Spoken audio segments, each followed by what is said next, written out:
Alex, tell me a little about what you experienced the day of the crash. So the day was Friday, August 8th. It was around 7:30 p.m. I was sitting out here actually just relaxing. It was my day off, and I was just relaxing, and I heard a really loud crashing noise, what I thought was two cars colliding over on 8th Street and Hilliard right there. I immediately just got up and took off running towards the corner because I wanted to see what was going on.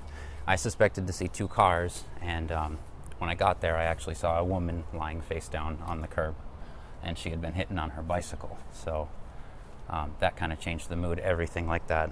Right away, it kind of became a rather serious situation then. I immediately got up and took off running towards the corner of 8th and Hilliard. Upon running up there, I saw not two vehicles collided, but I saw a woman on her bicycle laying face down on the curb. And there were already two bystanders attending to her, and they had 911 on the phone. So I went and grabbed a hold of the driver because he was in the middle of the road in shock. He was very distraught. He was about to fall over, actually. So I grabbed a hold of him and walked him over to the curb because he was just having an extremely emotional moment. It all happened right up here. So it's all pretty much right on this little intersection right here. He was... Wait, here? No, right up here, right at this fire hydrant. Yeah, it was actually right at the... So the woman was hit right here, and she went flying and landed against the curb right there.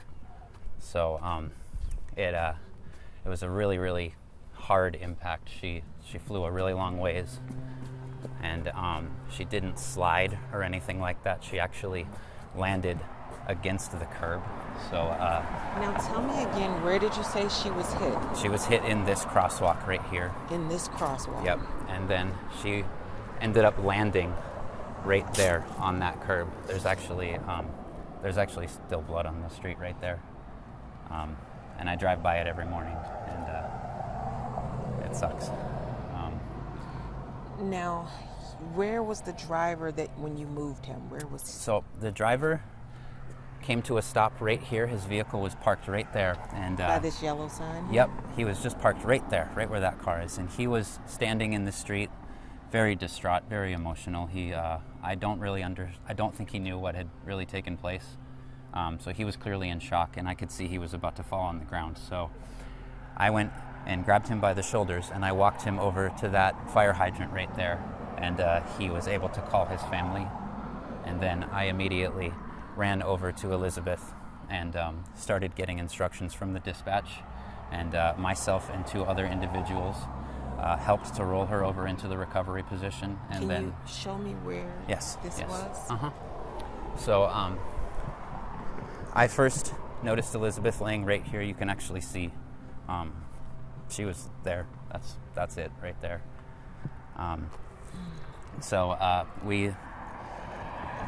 It was myself and two other individuals. One person braced her head, and I was down here, and we rolled her up onto the curb. And she wasn't breathing at this time. She was making shallow breaths, but her eyes were dilated and fixed. She was not there. So I threw on a pair of gloves and began chest compressions, and she started breathing again. And this was all at the instruction of the 911 dispatch. I was a little bit scared to touch or move her, but as soon as the dispatch gave the go-ahead, they just said, you need to roll her over and move her. So I said, okay, let's do this. And me and the other two individuals were able to reach a certain level of calmness together. I think myself coming into it without actually witnessing the accident was able to I came into Stay calmer. Yes. So I actually didn't realize what I was doing until it was over. I sort of just came Went into down. this, and it was all over, and then I realized, oh man. And so I began giving Elizabeth chest compressions until the medics arrived, and they were able to take her away after that. And I believe she was breathing, but as far as I know, she's still in a coma in the hospital. So You were saying you planned to get there. I just wanted to get inside of absolutely. And the aftermath of all of this, how it's impacting your life. I would say the impact has been pretty severe to me. I've never had to personally witness something like this, something as visceral as this, but it's sort of ignited a fire within me to want to do better. You know, I'm going to start taking first responder training after this because it's made me realize that being ready is a good thing, and that moment can come along at any time. So I just want to do my due diligence to be a good person and be there for the people that need it. And you know, it was my father who told me when I was really young is to just look for the helpers, you know, look for the people that are there to help others when they need it. And I guess now that I'm getting a little older, I understand the true meaning of that. And it's affected me, not negatively, but I would have to say it's just sparked a new change within me to want to try to be there for people that need it and be ready.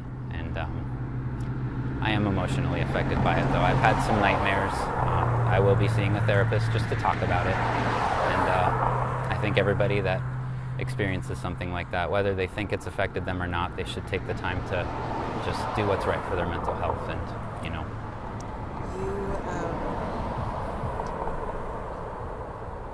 You very likely could have saved her life. We don't know if she'll get out of the coma or what will happen, but knowing that you help someone in this way, how does it kind of ease that burden of seeing this happen?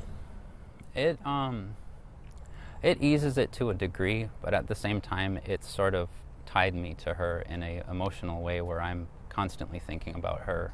I've never met this person, obviously, but she takes up a good part of my day now, where I'm wondering how she is. I'm wondering how her mother and father are.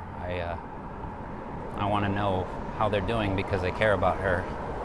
And it's sort of a strange feeling to care so much about somebody you've never even met, you know, and that's never met you, but it's a very personal feeling. And I guess I'm trying to allow myself to feel good in the actions that I've taken, but there's always going to be a form of doubt.